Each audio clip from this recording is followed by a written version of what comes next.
and then paste here. Click on continue. The one you have to skip this and just this one.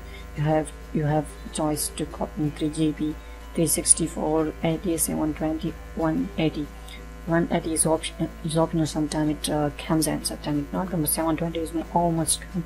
You can download. Just hit on start and there you should press on download.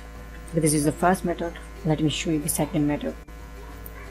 You have to write here after YouTube. Here you have to write here ssyoutube.com. So, and then there will be a file added automatically. Just wait a few seconds and here just hit on download and your download will begin. Let's cross this. This is the method. You can download this quickly. I'm telling you again, this method you can apply in your mobiles too. Please subscribe my channel and hit on this bell. If this video worked for you and solve your problem for and downloading the video, then hit on subscribe button, hit on bell, hit on like, comment below. If you want to give me any suggestion for improving my video, you can give me comment below too. Thank you very much.